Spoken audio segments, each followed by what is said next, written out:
Article 370 जिसकी चर्चा लगातार देश ही नहीं बल्कि विदेशों में हो रही थी। इस फैसले को लेकर मोदी सरकार के मास्टर स्ट्रोक फैसलों में से एक गिना जाता था। उस पर आखिरकार सुप्रीम कोर्ट ने आज फैसला सुना ही दिया। 5 अगस्त 2019 को मोदी सरकार ने जम्मू कश्मीर से अनुच्छेद 370 के प्रभाव को खत्म कर दिया था। साथ ही राज्य को 2 हिस्सों जम्मू कश्मीर और लद्दाख में बांट दिया था। दोनों को केंद्र शासित प्रदेश बना दिया था। केंद्र के इस फैसले के खिलाफ सुप्रीम कोर्ट में 23 अर्जियां दी गई थी।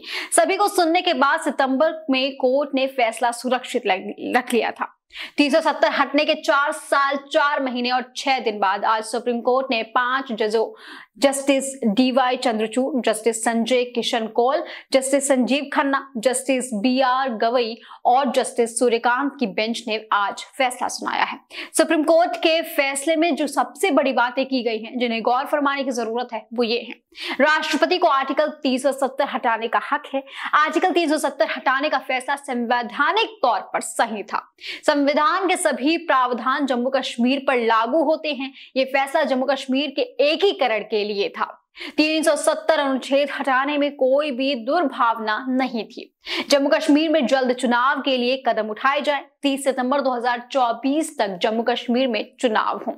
यही नहीं, जम्मू कश्मीर में जल्द राज्य का भी दर्जा बहाल हो।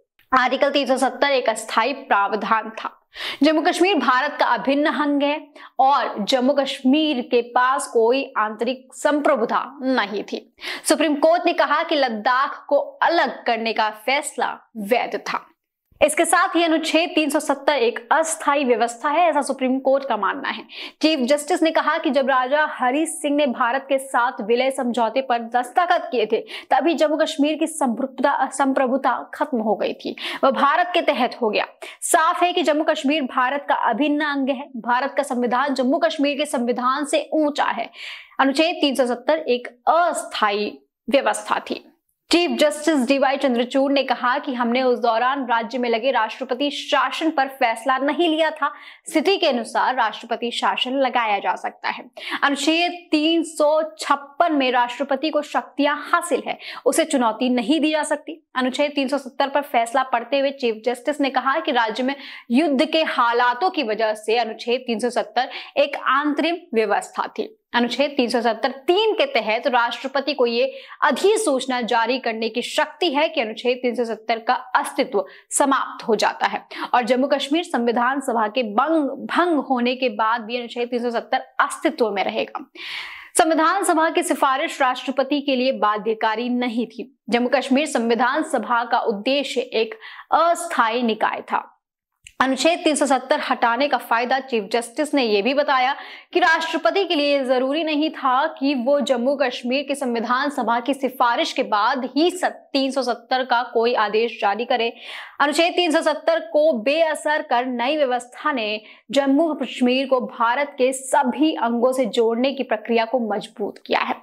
केंद्र सरकार का फैसला बना रहेगा। सुप्रीम कोर्ट ने साफ कर दिया है कि जम्मू कश्मीर से अनुच्छेद 370 को हटाना संवैधानिक रूप से वैध था। जम्मू कश्मीर पर केंद्र सरकार का फैसला बना रहेगा।